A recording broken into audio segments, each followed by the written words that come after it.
A detração ou a popular fofoca é o tema deste livro aqui do professor Leandro Carnal. É sobre isso que ele vai conversar agora com a gente. Ao falar mal de alguém, imediatamente eu começo a estabelecer o fato que eu e você, ao falarmos de uma terceira pessoa, estamos estabelecendo uma aliança. Nós não somos aquela terceira pessoa. Isso cria a nossa identidade. Isso cria uma relação de amizade. Você é amigo também por falar mal de X ou Y e falar bem de X ou Y. Eu fui uma vez a um programa e o apresentador começou dizendo isso, né? Que horror, né, professor, essas pessoas que falam mal dos outros. E eu disse exatamente, você ao falar dessas pessoas está fazendo detração. Ou seja, você está se considerando melhor ou superior do que aqueles que falam mal dos outros. Professor Carnal, você acha que a internet, de certa forma, turbinou isso aí?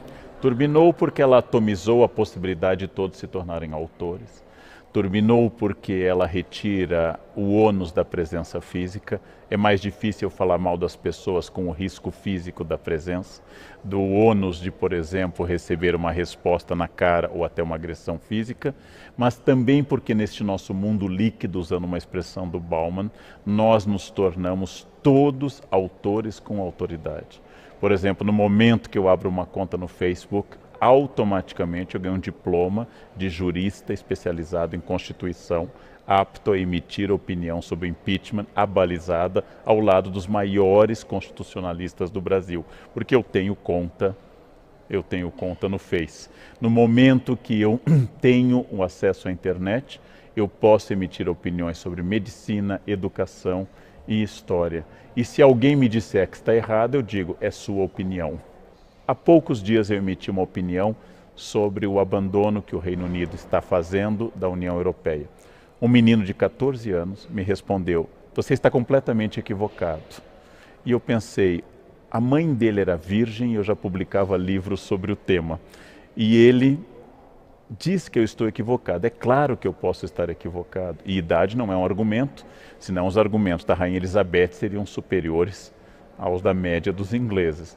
Porém, não passa um minuto pela cabeça deste menino que talvez alguém que estuda o tema há 30 anos, talvez possa ter uma autoridade no tema. Ou não passa pela cabeça dessa pessoa. Agora, no seu livro, você fala de um problema legal, inclusive, né? Que a detração, a injúria, a calúnia são coisas previstas no Código Penal. Exatamente. Né? É muito difícil você separar o limite da liberdade de expressão do limite da injúria, da calúnia e da difamação. Em nome da liberdade de expressão, a gente acha que pode dizer tudo sobre todos. Ora, as palavras ferem, as palavras podem reduzir as pessoas, as palavras podem atacar, as palavras podem representar, inclusive, diminuição de questões profissionais das pessoas.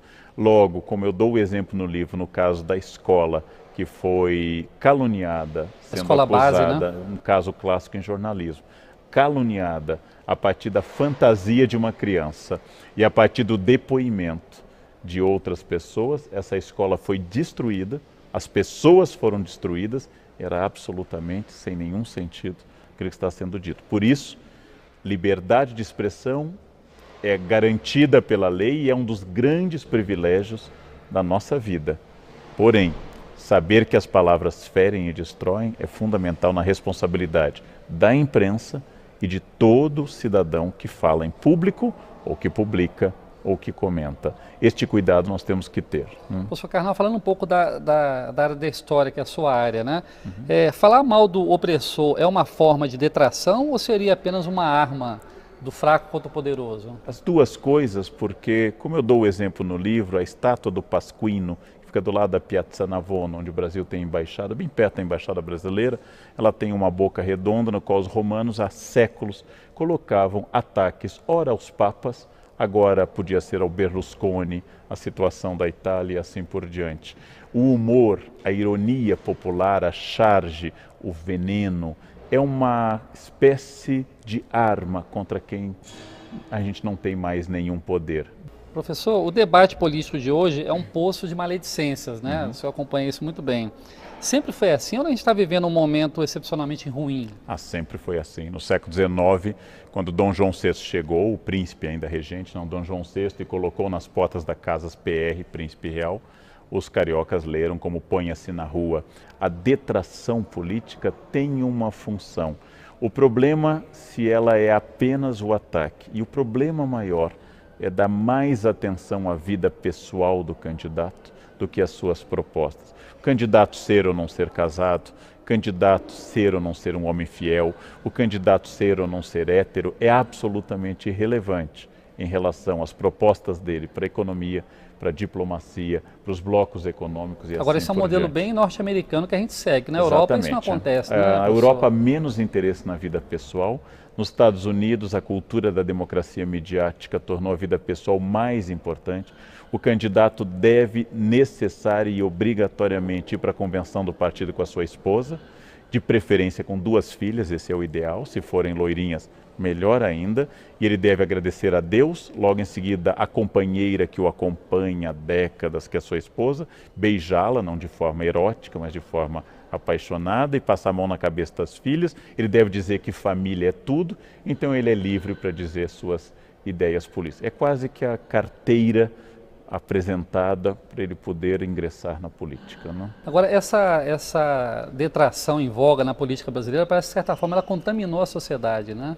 Essa história do Fla-Flu, como é que você analisa a forma como as pessoas se tratam hoje? Pessoas que têm diferença política e se tratam sempre de forma detratando um ao outro, caluniando um ao outro. Nós sempre fomos detratores, essa é uma característica. Ulisses Guimarães chamou a junta militar de 1969 de os 3 patetas. Não era uma análise política, não era uma referência ao Moe, ao Larry, ao Joe, como uma tentativa de estabelecer uma proximidade com essas personagens. Porém, a detração é uma questão e é uma questão importante. A outra é o debate de Fla-Flu, nós e os outros, a adjetivação estúpida que tomou conta, porque ela não faz avançar o debate político. Na medida em que cada lado apenas adjetiva, cada lado apenas diz você é o mal e eu sou o bem, nós não temos um acordo político.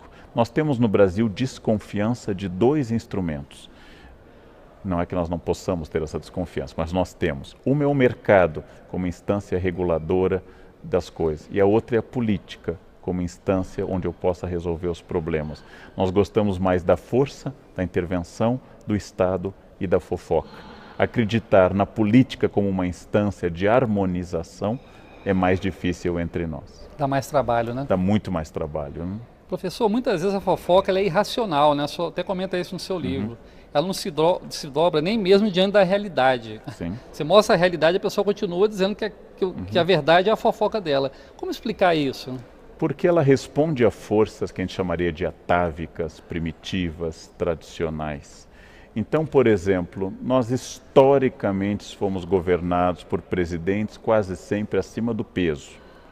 De repente, uma presidente mulher está acima do peso e as pessoas comentam mais isso, que não comentavam nem nas barrigas proeminentes de Lula e seus antecessores. Por quê? Porque é mais atávico falar da forma física feminina do que a masculina. Essa cobrança é muito sobre a mulher.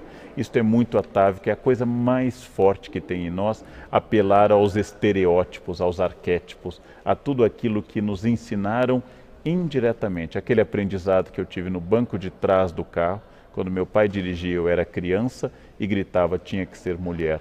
Essa tradição misógina, tradição de desconfiança do feminino, ela é muito forte entre nós. Logo, é preciso analisar objetiva e criticamente. Mas o senhor diz no seu livro também que toda detratação fala mais do detrator do que do alvo da sua mentira, né? O senhor poderia explicar melhor essa forma de projeção, vamos dizer assim? Toda detração, então, ela tem como objeto alguém, mas toda vez que eu aponto o dedo para alguém, há 3 dedos apontados para mim. Teoria psicanalítica básica freudiana. Quando Pedro fala de Paulo, Pedro fala mais de Pedro do que de Paulo. Se eu lhe acuso de alguma coisa, obviamente essa coisa encontrou um eco em mim, difícil de ser resolvida. Por exemplo, homofobia, como querem os psicanalistas, é sempre o choque entre 2 homossexuais, o que aceita sua sexualidade e o que não aceita, e por isso ataca. Ou seja, Ao falar mal de alguém, eu estou expondo as minhas dores. Ao falar mal de alguém, eu estou dizendo, nossa, fulano é muito burro, fulano não tem estudo, fulano se tornou presidente, mas é muito burro. Bom, se ele é burro e se tornou presidente, você é genial e é gerente apenas dessa lojinha, alguma coisa está errada em relação ao cargo. Ou seja, é uma maneira de catarse, catarse é um conceito aristotélico, no qual eu transfiro essa energia para este campo. Ou seja, falar mal é uma forma de falar do que me dói, do que me incomoda. Por isso, nós deveríamos ter um pouco de cuidado, porque é quase um raio-x da nossa alma. Quase toda detração ela embute alguma forma de preconceito, né? O senhor concorda com isso? Sim. E como combater o preconceito, já que ele é a fonte da detração em geral? Tente eliminar do campo do humor e da piada o português, a loira, o homossexual. Tente eliminar da piada o pobre, tente eliminar da piada o nordestino e você verá que o nosso humor acaba de falecer. Porque o humor é um dos grandes campos do preconceito. Isso não entre nós. Na Grécia, Aristófanes, ao falar de Sócrates, Aristófanes, ao falar da democracia, nas suas comédias, cometia os mesmos tipos de preconceito. Então, o preconceito é um dos elementos que estabelece uma tentativa de aliança entre mim e o outro. Ele nasce da ignorância e o preconceito nasce também do medo. Se eu tivesse que achar um pai e uma mãe para o preconceito, um é a falta de conhecimento e o outro é a angústia do medo. Essas duas coisas que existem em todas as pessoas, porque todos nós temos medo, elas fazem surgir exatamente isso. No alvo do meu preconceito está o meu desejo. Está o meu desejo a todo instante, aquilo que eu projeto no outro. O preconceito é muito forte, livrar-se dele é quase impossível. Para que ele seja superado, nós precisamos de duas coisas. Uma é a educação, que é o consenso, e a outra é a coerção, que é a lei. Eu acredito em campanhas e debates sobre, por exemplo, a presença do negro na sociedade brasileira fundamental e também acredito que nós precisamos continuar, que o racismo seja crime inafiançável.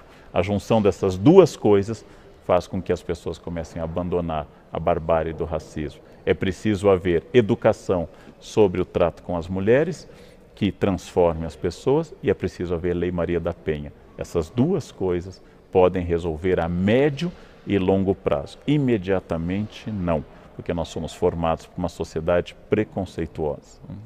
Não, porque o senhor falou no livro que a criança tem humor, ri e não é um humor preconceituoso, né? Exatamente. Marcou muito essa frase do senhor no seu livro. Professor, muito obrigado pela entrevista à TV Câmara, agradeço, um prazer. programa Casa das Palavras, e sucesso aí no seu livro. Obrigado.